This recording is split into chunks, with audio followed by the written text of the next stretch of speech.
नमस्कार दोस्तों। तारीख थी 23 मार्च 1931।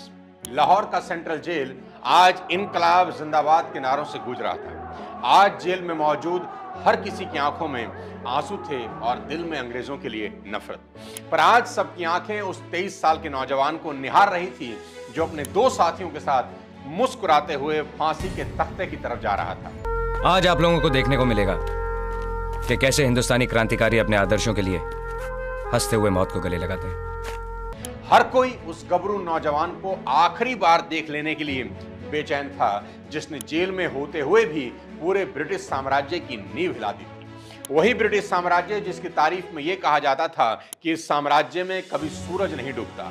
अंग्रेज जिसे बल से नहीं जीत पाते उसे छल से हरा देते। और इसी अंग्रेजी हुकूमत ने आज एक 23 साल की कच्ची उम्र मगर पक्के इरादे वाले लड़के के सामने घुटने टेक दी।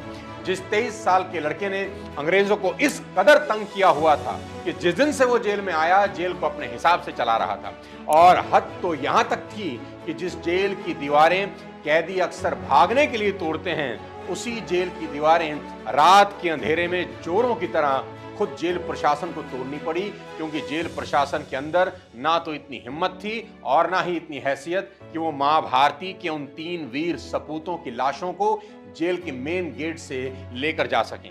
जिस अंग्रेजी हुकूमत को अपने शैतानी दिमाग पर नाज था उस अंग्रेजी हुकूमत के पूरे सिस्टम का दुनिया भर में तमाशा और मजाक बनाने वाले उस लड़के को आज ये 1.5 अरब लोगों का देश सर झुकाकर शहीद आजम सरदार भगत सिंह बुलाता है। भगत सिंह जो पिता सरदार किशन सिंह का घमंड थे, जो मां विद्यावती देवी की आंखों का तारा थे, जिसे पंडित चंद्रशेखर आजाद छोटे भाई की तरह प्यार करते थे, जिसे सुखदेव और राजगुरु दोस्त नहीं बल्कि अपने ही जिस्म का एक हिस्सा मानते थे, जिसने जेल में रहते हुए भी अंग्रेजी हुकूमत का ग्रामर बिगाड़ दिया था, वही सरदार भगत सिंह 23 मार्च 1931 की शाम अपनी फांसी के तय वक्त से 11 घंटे पहले फांसी के तख्ते पर सुखदेव और राजगुरु के साथ खड़े थे। इनकलाब जिंदाबाद! इनकलाब जिंदाबाद! इनकलाब जिंदाबाद! मौत से कुछ इंच दूरी पर खड़े होकर भी भगत सिंह फांसी के फंदे को ऐसे देख रहे थे जैसे कोई आशिक अपनी महबूबा को देखता हो। फांसी के फंदे और भगत सिंह की इस प्रेम कहानी की शुरुआत ठीक आज से 12 साल पहले हुई बैसाखी के दिन। तारीख थी 13 अप्रैल 1919। 11 साल की उम्र थी भगत की जब सुबह से बैसाखी का जश्न मना रहे उनके गांव को अचानक एक मातम ने अपनी गिरफ्त में ले लिया। पूछने पर पता चला कि घर से कोई 40 किलोमीटर दूर जलियांवाला बाग में अंग्रेजी हुकूमत के नुमाइंदे जनरल डायर ने जुल्म सितम की सारी हदें पार कर दी। उसने वहां मासूम और निहत्थे लोगों की भीड़ पर अंधाधुंध गोलियां बरसाई और न जाने कितने नन्हे फूलों को उनकी मां के आंचल से नोच लिया।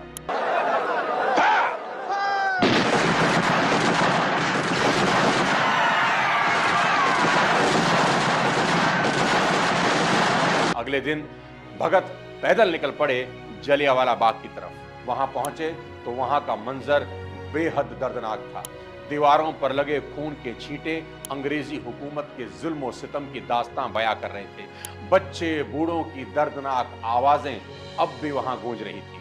भगत ने एक कांच की बोतल में जलियांवाला बाग की उस गीली मिट्टी को भर लिया जो पानी से नहीं बल्कि सैकड़ों भारतीयों के खून से तर हुई थी। 11 साल के भगत जब अपनी नन्ही उंगलियों से जमीन से मिट्टी खोदकर बोतल में भर रहे थे तो सिर्फ नियति को यह मालूम था कि उस वक्त भगत के हाथों अंग्रेजी हुकूमत की कब्र खोदने की शुरुआत हो रही थी। जलियांवाला बाग की उस मिट्टी को लेकर जो भगत सिंह घर लौटा वो भगत सिंह अब किसी का बेटा नहीं था, किसी का भाई नहीं था। वो अब लाल खून से सनी इस मुल्क की मिट्टी का लाल था, करोड़ों हिंदुस्तानियों के खून का उबाल था और जुल्मों सितम की मिसाल ब्रिटानिया सल्तनत का आने वाला काल था। ये वो दिन था जिस दिन अंग्रेजों ने हजारों निहत्थे मासूम भारतीयों को तो मार दिया पर अनजाने में भगत सिंह नाम की एक ऐसी चिंगारी पैदा कर दी जो कुछ सालों के बाद पूरे देश में क्रांति की एक ऐसी ज्वाला भड़काने वाली थी जिसकी लपटों में अंग्रेजी हुकूमत को खाक हो जाना था। और इसकी शुरुआत होती है 30 अक्टूबर 1928 के दिन जब पंजाब केसरी लाला लाजपत राय को लाहौर स्टेशन पर एक अंग्रेजी अफसर स्कॉट ने लाठियों से पीटना शुरू कर दिया और तब तक पीटता रहा जब तक लाला जी लहूलुहान होकर गिर नहीं गए।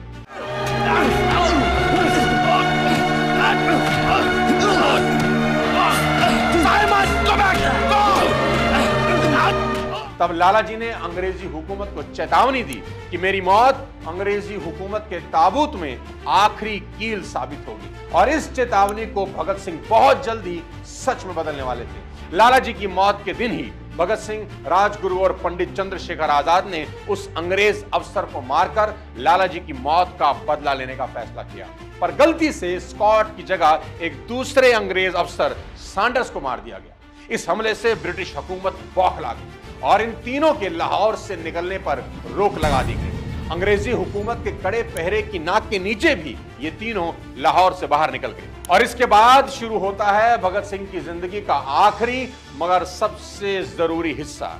सैंडर्स की हत्या के बाद भगत सिंह को यह समझ में आ गया कि इस लड़ाई को हथियारों से नहीं, विचारों से जीतने की जरूरत होगी। उस वक्त अंग्रेजी हुकूमत हर उस अखबार और मैगजीन पर नकेल कस रही थी जो लोगों को अंग्रेजों के जुल्म की कहानी बताने की कोशिश कर रहे थे। ऐसे में सबसे जरूरी था कि क्रांतिकारियों के संदेशों को जन जन तक पहुंचाया जाए।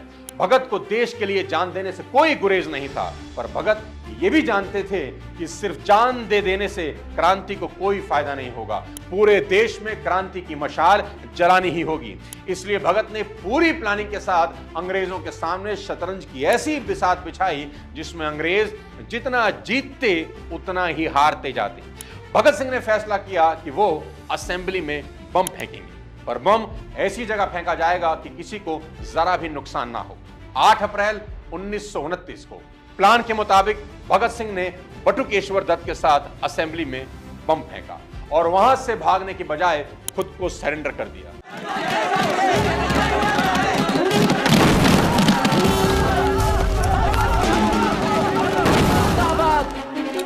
Arrest him.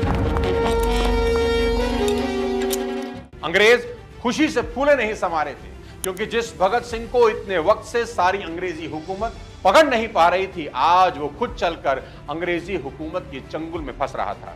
पर अंग्रेज ये जानते नहीं थे कि भगत सिंह अंग्रेजों के चंगुल में नहीं, बल्कि अंग्रेज भगत सिंह के चंगुल में फंसने जा रहे हैं। भगत का मास्टर प्लान यही था कि उन पर कोर्ट में केस चले, ताकि कोर्ट की सुनवाई को वो प्रेस कॉन्फ्रेंस की तरह इस्तेमाल करके देश के बच्चे बच्चे तक अपने विचार पहुंचा सकें। जैसे जैसे केस चलता रहा, हर सुनवाई में अंग्रेजों की मिट्टी पलीत हो रही थी, क्योंकि 500 किताबों का ज्ञान रखने वाले भगत सिंह के तर्कों को काटने वाला पूरी कोर्ट में एक भी नहीं था। अंग्रेज वायसराय लॉर्ड इरविन इसे अपनी जीत समझ रहा था, और भगत अपनी ज्ञान और बुद्धि से अंग्रेजों के एक एक मोहरे को एक एक करके पीटते चले जा रहे थे। ऐसा ही एक फेमस किस्सा है कि एक सुनवाई में अंग्रेजों ने भगत सिंह के ही एक साथी को उनके खिलाफ गवाही देने के लिए खड़ा कर दिया। भगत सिंह ने जवाब में इतना ही कहा कि ये मेरा साथी कैसे हो सकता है, इसे तो बम बनाना भी नहीं आता। गद्दार साथी ने इतना सुनते ही पूरे कोर्ट के सामने स्टेप बाय स्टेप बम बनाने की पूरी रेसिपी सुना दी, जिसे सुनकर भगत और उनके साथी मुस्कुराने लगे। अंग्रेजों को भगत सिंह की मुस्कुराहट का असली मतलब तब समझ में आया जब कोर्ट में सुनवाई के वक्त बैठे पत्रकारों ने बम बनाने की रेसिपी ज्यों की त्यों अगले दिन अखबार में छाप दी। बम बनाने का जो नुस्खा सिर्फ भगत सिंह और साथियों को मालूम था, उस नुस्खे को भगत सिंह ने अंग्रेजों की ही कोड का इस्तेमाल करके देश के घर घर में पहुंचा दिया। बहुत जल्दी अंग्रेजों को यह एहसास हो गया कि इस खेल में भगत सिंह ने उन्हें अपना मोहरा बना रखा है, तो उन्होंने एक कानून पास किया कि कोर्ट अभियुक्त की गैर मौजूदगी में भी सुनवाई कर सकता है। भगत सिंह ने अंग्रेजों के चेहरे से शराफत का नकाब पूरी तरह से नोच लिया। सारी दुनिया को यह पता चल गया कि अंग्रेज कितने डरे और सहमे हुए हैं और कितना गिर चुके हैं। साथियों, अब भगत सिंह जेल में थे और अब की बार भगत सिंह ने अंग्रेजों के पांव के नीचे से जमीन खींचने का एक नया तरीका अपनाया, और वो था भूख हड़ताल, जो कि इसलिए भी जरूरी थी क्योंकि अंग्रेज जेल के बाहर ही नहीं, जेल के भीतर भी भारतीयों के साथ भेदभाव और जुल्म कर रहे थे। अब उनकी भूख हड़ताल 1 हफ्ते नहीं, 1 महीने नहीं, बल्कि 116 दिन तक चलती रही। भगत और उनके साथियों की भूख हड़ताल रोकने के लिए अंग्रेजी हुकूमत ने सारे जतन कर डाले। पहले उन्हें कोड़ों से पीटा गया, बर्फ की सिलियों पर लिटाया गया, उनका पानी तक रोक दिया गया और जब भी मन नहीं भरा तो नाक में ट्यूब डालकर खाना तक डाला गया।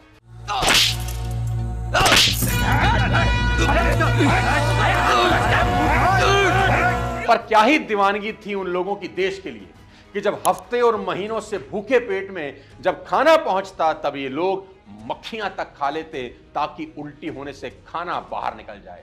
दोस्तों, 2 दिन की भूख इंसान को चोरी करने और 20 दिन की भूख इंसान को कत्ल करने के लिए मजबूर कर देती है। पर नमन है महाभारती के उन वीर सपूतों का जो एक दाने को भी पेट में जाने नहीं दे रहे थे। जानते हैं क्यों? क्योंकि आप और हम आजाद हवा में सांस ले सकें। अब अंग्रेजों के पास करने को कोई जुल्म नहीं बचा था और इन वीर सपूतों का हौसला खत्म होने का नाम ही नहीं ले रहा था। मजबूरन अंग्रेजी सरकार को झुकना पड़ा और भगत सिंह की सारी मांगें मान ली गई। We accept all the conditions of Bhagat Singh and his comrades. और उसी वक्त भगत सिंह ने जेल के अंदर से नारा दिया पूर्ण स्वराज का, और उनका यह नारा पूरे देश का मकसद बन गया। अंग्रेजों को यह समझ आ गया था कि उन्होंने शेर को पिंजरे में कैद नहीं किया, बल्कि शेर खुद उनके पिंजरे में घुस आया है। अब अंग्रेजों ने सोचा कि जो जुल्म से नहीं डरा उससे मौत से डराएंगे। लाहौर कॉन्स्पिरेसी केस दोबारा खोला गया और तैयारी की जाने लगी भगत को फांसी देने की। पर भगत तो इसकी तैयारी करके ही आए थे और फिर वो काला दिन आया कि जब भगत सिंह, सुखदेव और राजगुरु को फांसी की सजा सुना दी गई। राजगुरु, सुखदेव, भगत सिंह दफा 121 और दफा 302 के तहत फांसी। पूरा देश मातम में डूब गया, पर अंग्रेज जश्न मना रहे थे। पर अंग्रेजों का जश्न तब फीका पड़ गया जब उन्होंने देखा कि उनकी तरह भगत सिंह, राजगुरु और सुखदेव भी अपनी फांसी का जश्न मना रहे थे। भगत सिंह और उनके साथी अंग्रेजों के गले की वो हड्डी बन चुके थे जिसे ना तो वो निगल पा रहे थे ना उगल पा रहे थे। भगत सिंह, राजगुरु और सुखदेव की फांसी की तारीख तय हुई 24 मार्च 1931। पूरा देश एकजुट होकर मांग कर रहा था कि भगत सिंह को फांसी ना हो और भगत सिंह भी यही चाहते थे। इसलिए उन्होंने अंग्रेजों से कहा, हमें फांसी न दी जाए, हम कोई टुच्चे अपराधी नहीं हैं, हम पॉलिटिकल प्रिजनर हैं, हमें गोली मार दी जाए, क्योंकि क्रांतिकारियों की शान गोली खाकर मरने में है। अंग्रेजों को धीरे धीरे एहसास हो रहा था कि अब उनकी गर्दन भगत सिंह ने अपने पंजे में दबोच ली है। बदहाल अंग्रेजों को कुछ रास्ता नहीं सूझ रहा था। वो जल्द से जल्द फांसी देकर भगत सिंह से छुटकारा पाना चाहते थे, पर भगत ना जीते जी छोड़ने वाले थे और ना मरने के बाद ही। जैसे जैसे फांसी का वक्त करीब आ रहा था वैसे वैसे पूरा मुल्क गुस्से में उबल रहा था, पर भगत शांत थे। उस शतरंज के खिलाड़ी की तरह जिसे पता था कि उसने सारे मोहरे सही जगह बिठाए हैं और अब शहमात की आखिरी चाल का वक्त आ गया था। फांसी से कुछ दिन पहले भगत से मिलने उनकी मां पहुंची और जवान लड़के को मौत की तरफ सरकता देखकर रो पड़ी। पर भगत सिंह की मां के आंसुओं में घमंड का नमक था। इस बात का घमंड कि क्या दुनिया में किसी मां ने ऐसा वीर सपूत जना होगा और क्या दुनिया में किसी मां के लाल ने यह रुतबा कमाया होगा कि उसकी जिंदगी की दुआ मांगने के लिए देश की माएं कहीं भगवान के आगे हाथ जोड़े खड़ी थी तो कहीं सजदे में गिरी हुई थी। अपने लाल को खोने का सोचकर मां के आंसू नहीं रुक रहे थे। वो लाल जो कभी कहता था कि मां देखना, मैं तेरे लिए बहू लाऊंगा तो तुझे काम नहीं करने दूंगा। वो लाल जिसके सर पर मां सहरा देखने का सपना देखा करती थी, पर वो सपना तो शायद उसी दिन छिन गया जब बेटे ने कहा होगा कि मेरी दुल्हन तो आजादी है। भगत मां का दुख समझ रहे थे। उन्होंने मां का माथा चूमा और कहा, मां ये जन्म तो भारत मां की सेवा में न्योछावर हो गया। अगले जन्म में तेरा बेटा बना तो वादा करता हूं पूरी जिंदगी तेरा पल्लू पकड़कर तेरे कदमों में बैठा रहूंगा। और अगली लाइन जो भगत सिंह ने अपनी मां को कही उससे मां का कलेजा फट गया। भगत ने कहा, मां मेरी लाश लेने तुम मत आना, कुलवीर को भेज देना। अगर तुम लाश लेने आई और इसी तरह रोने लगी तो देश कहेगा कि देखो बलिदानी भगत सिंह की मां रो रही है। वो क्या मंजर रहा होगा ये सोचकर भी रूह कांप जाती है।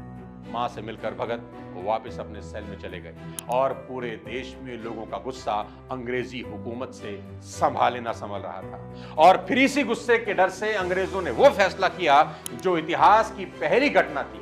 वो घटना जो इतिहास में अंग्रेजी हुकूमत के चेहरे की कालिक बन गई, जब एक कैदी से डरकर उसके तय वक्त से पहले उसे फांसी देने का फैसला किया गया। भगत सिंह, सुखदेव, राजगुरु, उनकी फांसी की तैयारी करो। अभी? लेकिन सर, उनकी फांसी तो कल सुबह। नए ऑर्डर्स आए हैं, फांसी आज शाम को होगी 7 बजे। फांसी की नई तारीख तय हुई 23 मार्च 1931। फांसी के दिन जेल के अफसर जब भगत सिंह को फांसी के लिए ले जाने उनके सेल में आए तो भगत लेनिन पर किताब पढ़ रहे थे। उनसे कहा गया कि वक्त हो चला है। मौत से कुछ मिनट की दूरी पर खड़ा वो मिट्टी का लाल मुस्कुराकर बस इतना ही कहता है कि मुझे लेनिन की जीवनी के आखिरी पन्ने पढ़ने दिए जाएं, क्योंकि एक क्रांतिकारी दूसरे क्रांतिकारी से मिल रहा है।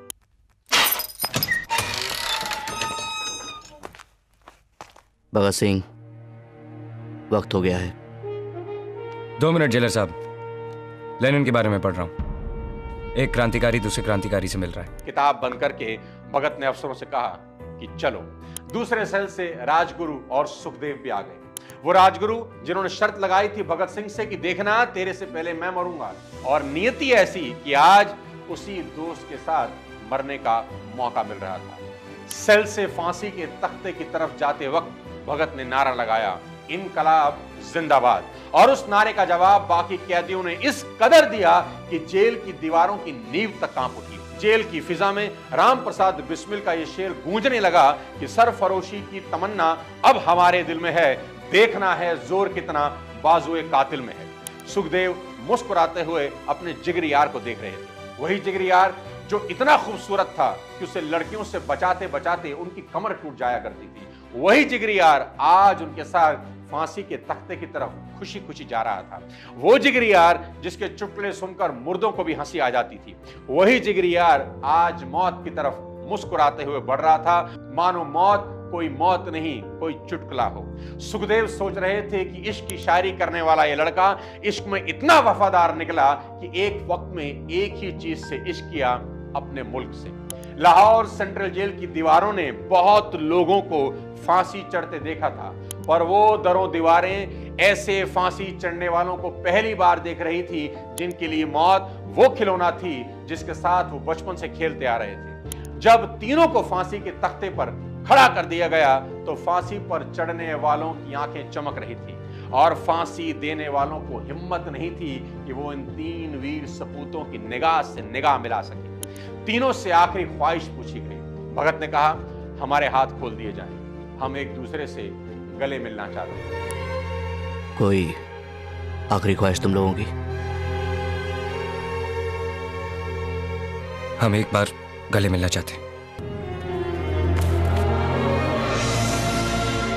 तीनों के हाथ खोले गए, तीनों गले लगे। उस मंजर को देखकर वहां खड़े सभी लोगों का दिल करा उठा। उस दिन तीनों को दुख था, मौत का नहीं, बल्कि इस बात का कि वो इस मुल्क की मिट्टी की और सेवा नहीं कर पाएंगे। उनकी आंखों के सामने फांसी का फंदा झूल रहा था। जिस फंदे को देखकर अच्छे अच्छों के पांव कांपने लगते, उस फांसी के फंदे को तीनों ने ऐसे चूमा जैसे मां का माथा, बाप के हाथ और महबूबा के गाल चूम रहे हों।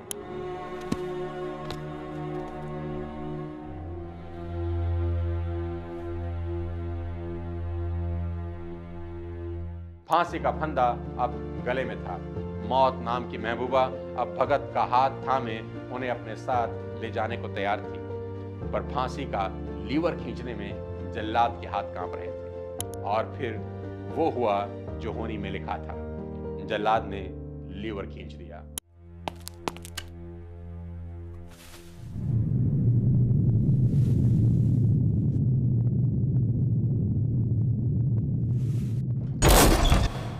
फांसी का लीवर खींचने की आवाज से पूरे लाहौर सेंट्रल जेल में सन्नाटा खिंच गया। जो जेल कुछ देर पहले इनकलाब के नारों से गूंज रही थी, वहां अब सिर्फ सिसकियों की आवाज थी। उस लम्हे में जेल के हर शख्स की आंखों में इतना पानी तैर रहा था जितना पूरी अंग्रेजी हुकूमत को डुबोने के लिए काफी था। आजादी को दुल्हन बनाने का सपना देखने वाले पूरे देश को जगाकर मौत की बाहों में सो गए। दूर कहीं भगत सिंह की मां दरवाजे पर बैठे बेटे की राह देख रही थी। पर देश की आजादी की राह पर निकला बेटा जिसने पूरे देश के दिल में घर कर लिया था, अब कभी घर लौटने वाला नहीं था। अंग्रेजों ने फांसी देकर उन तीनों की देह पर तो काबू पा लिया, पर वो तीनों अब विचार बनकर पूरे हिंदुस्तान में फैल गए थे, क्योंकि विचारों को कैद नहीं किया जा सकता। उन्हें फांसी तो दी जा सकती है पर मारा नहीं जा सकता। सारा देश एक ही नारे से गूंज रहा था, भगत सिंह जिंदाबाद, राजगुरु जिंदाबाद, सुखदेव जिंदाबाद। जय हिंद।